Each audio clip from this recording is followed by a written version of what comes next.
Welcome to the Drew Show once again, ladies and gentlemen. We're going to get straight to the video of the topic of the matter today. President Trump counsels DEI. A lot of people are confused about this subject, so let's get into this subject.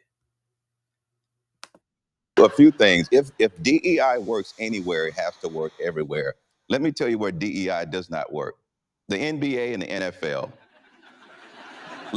Where are the Asian, Latino, and Hispanic basketball and football players? Where are the black guys in the National Hockey League? Those businesses are performance based. This was amazing. I'm borrowing this from another podcaster. I'm going to fast forward some of the stuff.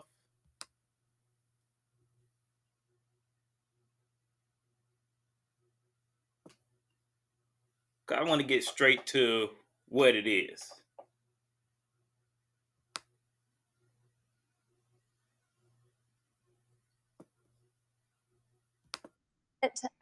We are looking at it broadly. We're looking at diversity as bringing in different backgrounds.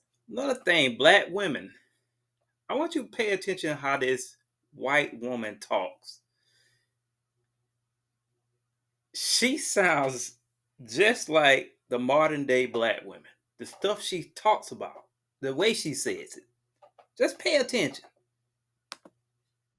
Whether that is industry experience, race, gender, sexual orientation. Well, now, wait a minute. When you're doing diversity training, you're not talking about industry experience. You're talking about racial diversity. You're talking about gender. We're talking about all of the above. I think good diversity programs are really about broadening perspectives within an organization. And I've certainly worked for organizations where, we only want people from a specific background. And that can be very limiting and impact what your organization looks like in terms of race and gender. Okay, well, you just said what it looks like. Mm-hmm. And that's what one of the big criticisms is that it's what it looks like, that there's diversity of bodies, that you've got a certain number of one. When women talk like what, some feminine men too talk like what it looks like instead of what it is two different things. What it looks like, it sounds like what I feel like. This is a red flag word. Facts don't care about feelings. From a certain race, another race, has nothing to do with diversity of ideology, has nothing to do with diversity of background. It has to do with quotas. Right. True? No. Y'all know I got to. I'm going to fast forward. I'm trying to get to the part she's mostly talking at.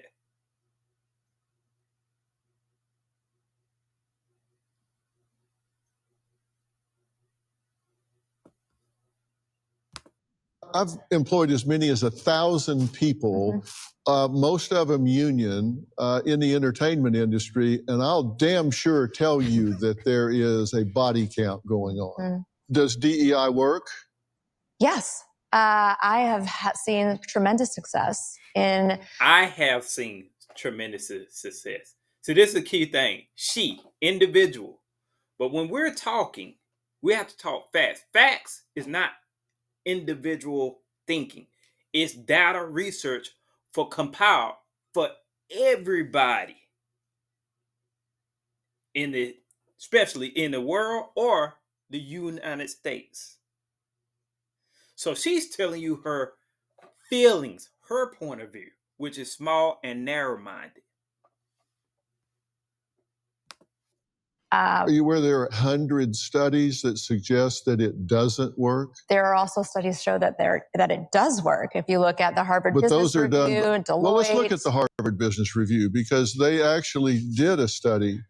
The study found that I would not want to be on the wrong. You bring up fast. It's funny how even when I post stuff, I have to go over and beyond to prove Hey, this is the link. This is the. Y'all have smartphones. Y'all have technology, just like I do. You can look this stuff up. You're just in denial. How this white woman sounds, she's a feminist. It's just like the modern day black woman. They talk with a bunch of feelings. We don't care about your individual personal situation. We care about the entire embodiment of everybody.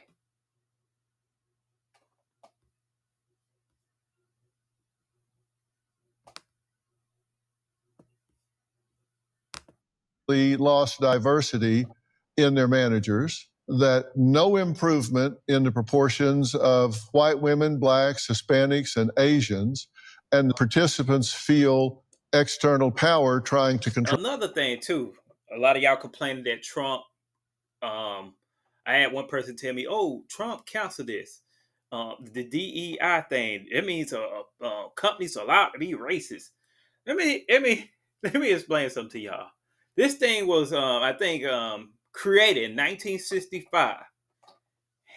If it's that DEI was created in 1965, how has it improved getting rid of racism in companies or anywhere? How? Because y'all still say it's still racism today. So is it still racism today? And then you got a program that has been around since 1965 that still hasn't worked?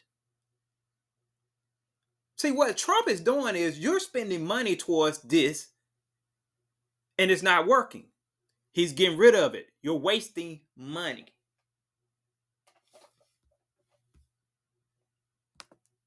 Control their behavior. Mm-hmm. So I can only lean on my experience. So I've worked for 13 different companies throughout the course of my career. I can only lean on my experience. Sounds like a black modernized woman. Always their experience, their point of view. I seen, I heard, well, it don't happen to me. They always think narrow-minded, not as in the picture, as in the whole. Sounds just like a modern day black woman. Huh? And what I have seen is that employee engagement increases. She sounds just like y'all. What I have seen. When we put up data, that is not what I have seen. Data is a compiled study of all around the world or all around the United States. We have data research. It is something the majority of or the less of. One of the two. Employees care about diversity programs. Candidates care. I'm coming from a recruiting background. Candidates ask about diversity, equity, and inclusion, and it is important to them. There have been studies on Glassdoor that have shown that a good percentage of people will not accept an offer with a company that doesn't have intentional DE&I programs and initiatives. Talk to me. That brother get ready to cook. See, now they got a intelligent black man finna break down stuff for y'all, some of y'all black people that, or some people that are not even just black people, minorities, even some feminist movement whites that don't get why Trump canceled the DEI program.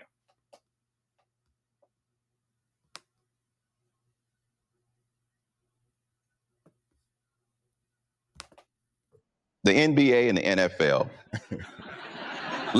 Where are the Asian, Latino, and Hispanic basketball and football players? Where are the black guys in the National Hockey League? Those businesses are performance-based. It really comes down to, Dr. Phil, the issue of justice. And if you really want to go deep to the heart of this, and when I say that DEI treats the symptom but not the sickness, America is in a new civil war right now. The first civil war was the North versus the South. The new civil war is a war of ideologies concerning justice. And it's really going to come down to who gets to define what justice is, whether that's biblical justice or social justice. When moral law stands alone and DEI initiatives are based upon that, somebody gets to pretend that they are God. I want to bring another important voice to this conversation, Eric Smith. He's an associate professor of rhetoric at York College of Pennsylvania and a public policy research scholar. He's joining us virtually. Another intelligent black man. I love to see when black people are intelligent and know what they're talking about. A lot of y'all see a post, DEI, it allows the company to be racist towards black people and women. It hasn't worked, people. 1965, this has been created. It hasn't worked. Has it got rid of racism? Y'all still talking about Black Lives Matter and all these other organizations. So has it got rid of racism? Yes or no? No.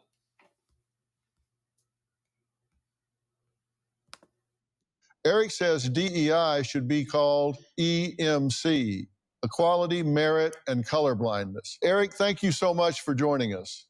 Thank you for having me. I just need to say that the EMC that you mentioned was actually created by Christopher Rufo. He started that going on. And those principles are things that I like, but I would call DEI, contemporary DEI anyway, critical social justice. You say that we're told demanding merit hurts minorities. Why is that being taught? Why is that being preached? Well, it's being preached because people think that minorities don't have the same opportunities to acquire the same education as white people. Also, in oversimplification, what we should do then is not get rid of merit.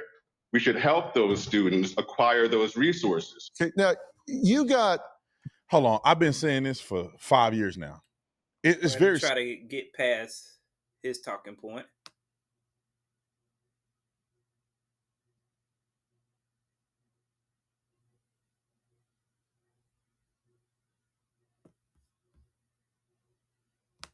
Students should be taught standard English. Talk about that.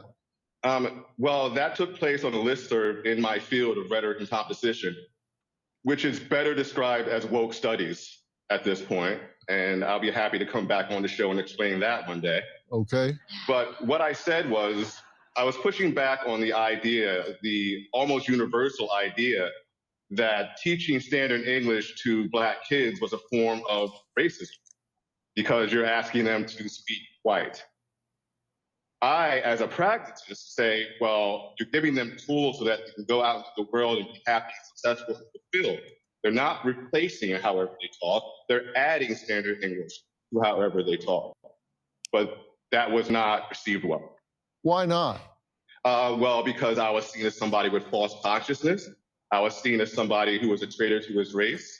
I was seen as all kinds of things you call people who aren't acting the way they're supposed to be acting. And I need to say this, Dr. Phil. A lot of y'all,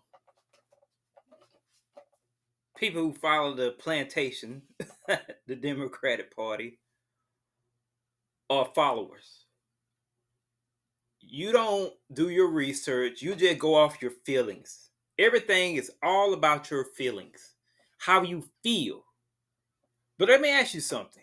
In your current situation, when Biden was running, in the White House for 4 years, was you actually doing good? Or do you still have stuff you trying to accomplish? Maybe get married or something. Or start a family, nuclear family or something. Are you still trying to accomplish these things? A lot of this stuff affects everything. But the way y'all mind is, you don't want to do the proper research on what is this, what is that. No, this is my feelings. My feelings matter. Contemporary DEI cannot work without what's called prescriptive racism. I want y'all to listen to what he's finna say. This was probably the most intelligent thing I've ever heard. I'm going to skip past this a little part.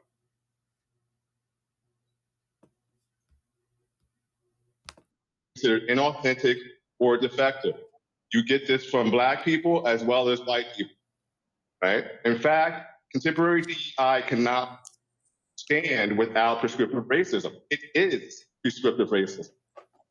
Let me ask you, we talk about diversity, equity, and inclusion. What is the definition of equity?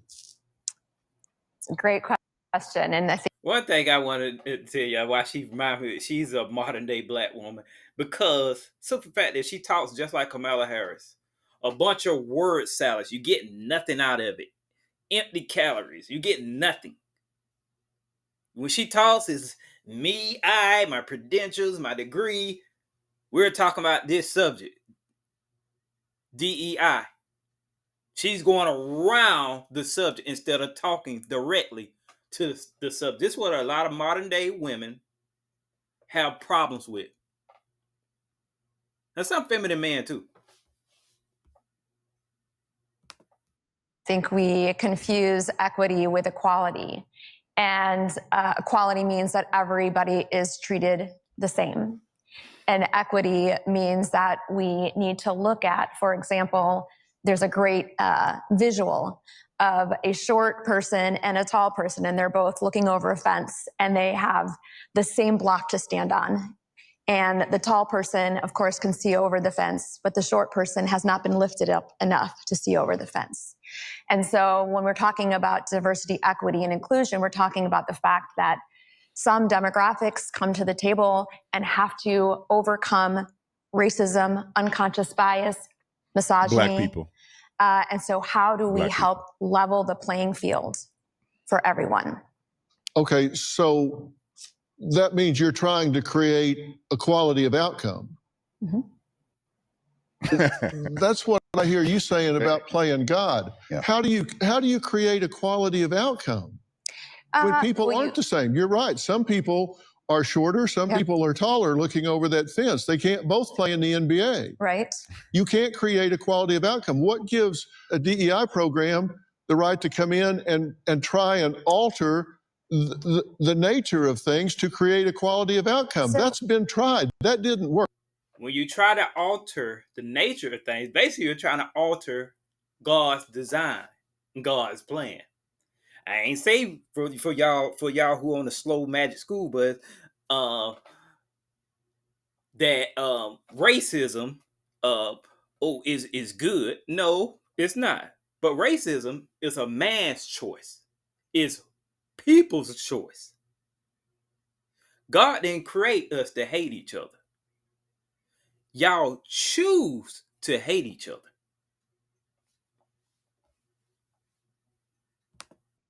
That was called Marxism. What I would say is that, I've been in the recruiting space for 25 years. There you go again. What I would say. What I would say has nothing to do with the overall percentage of why DEI doesn't fail. Doesn't work. But she said my point of view,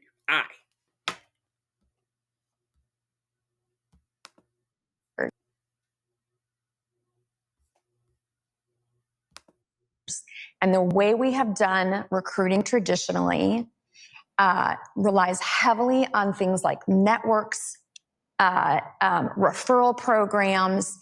And so who are we going to refer? We're going to refer the people that we know who are in our neighborhoods or who play golf with the CEO. And watch this brother cook that's zoomed in. He finishes this very strong. Keep watching.